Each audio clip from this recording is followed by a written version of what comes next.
سب تمہارا کرم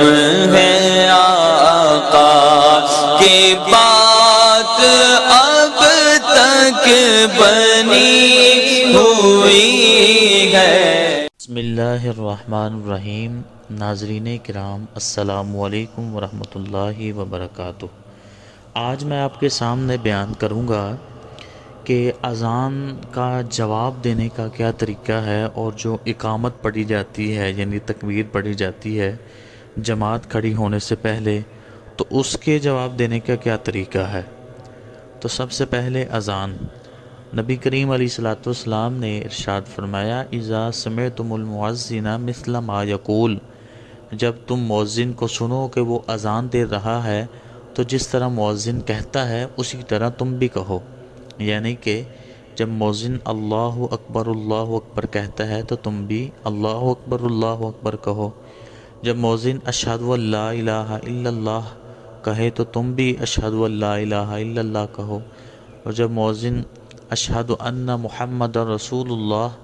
کہے تو تم بھی اشہد ان محمد رسول اللہ کہو، اور جب مؤذن کہے حی علی الصلاۃ تو حدیث کے اندر آیا کہ اس کے جواب کے اندر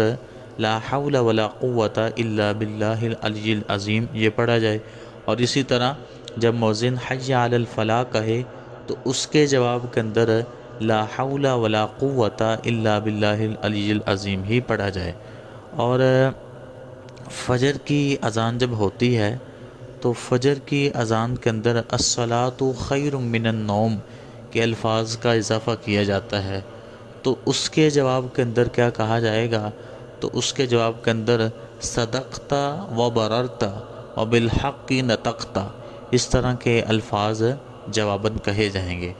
اور اس کے بعد مؤذن اللہ اکبر کہے تو تم بھی اللہ اکبر کہو، اور جب مؤذن لا الہ الا اللہ کہے تو تم بھی لا الہ الا اللہ کہو۔ اور جو اقامت ہوتی ہے یعنی جو جماعت کھڑی ہونے سے پہلے پڑھی جاتی ہے تو اس کا جواب بھی اسی طرح دیں گے جس طرح اذان کا جواب دیتے ہیں۔ جس طرح اذان کے جواب کے اندر ہم نے وہی کچھ کہا جو مؤذن یعنی اذان دینے والے نے کہا،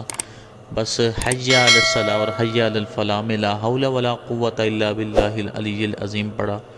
تو اسی طرح جو ہے وہ اقامت کے اندر بھی جیسے مؤذن کہے ویسے کہا جائے۔ اور جب مؤذن قد قامت الصلاۃ کہے تو اس کے جواب کے اندر کہا جائے گا اقامہ اللہ و ادامہ، یہ الفاظ پڑھے جائیں گے اقامہ اللہ و ادامہ، اور باقی وہی الفاظ جس طرح مؤذن کہتا ہے یا مکبر جو تکبیر پڑھنے والا ہوتا ہے وہ کہتا ہے تو باقی الفاظ اسی طرح کہیں گے۔ ہاں البتہ اگر کوئی شخص حی علی الصلاۃ کی جگہ لا حول ولا قوت الا باللہ العلی العظیم اسے نہیں آتا یا نہیں اسے یاد یا کہہ نہیں سکتا، تو صورت میں جس طرح مؤذن نے حی علی الصلاۃ کہا تو یہ بھی حی علی الصلاۃ کہہ دے،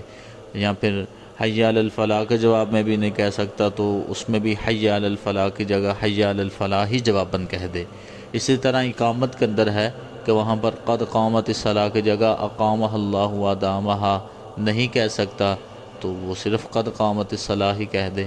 اسی طرح فجر کی اذان میں الصلاۃ خیر من النوم کی جگہ وہ صدقت و بررت و بالحق نطقت کے الفاظ نہیں دہرا سکتا کہہ سکتا، تو اس کی جگہ الصلاۃ خیر من النوم ہی کہہ سکتا ہے۔ تو اس طریقے کے ساتھ جب وہ اذان کا جواب دیا جائے، اور جو شخص اذان کا جواب دیتا ہے تو اس کو اللہ تعالی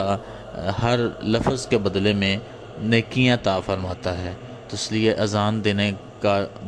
اذان کے جواب دینے کا بہت ہی اجر و ثواب ہے، جس سے ہمیں محروم نہیں رہنا چاہیے۔ جب بھی اذان ہو تو تمام کام کاج چھوڑ کر ہمیں اذان کا جواب دینا چاہیے۔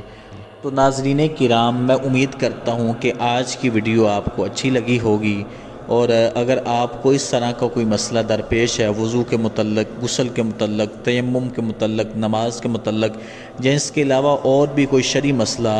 جس کے بارے میں آپ الجھن کا شکار ہیں، جس کی آپ کو سمجھ نہیں آ رہی، تو آپ کومنٹ سیکشن کے اندر جاؤ وہ مسئلہ ہم سے پوچھ سکتے ہیں، اور ہم آپ کے لیے جاؤ وہ اس کے اوپر ایک ویڈیو بنائیں گے۔ تو اگلی ویڈیو تک کے لیے مجھے اجازت دیجیے۔ اللہ تعالیٰ آپ کا حامی و ناصر ہو۔ السلام علیکم ورحمۃ اللہ وبرکاتہ۔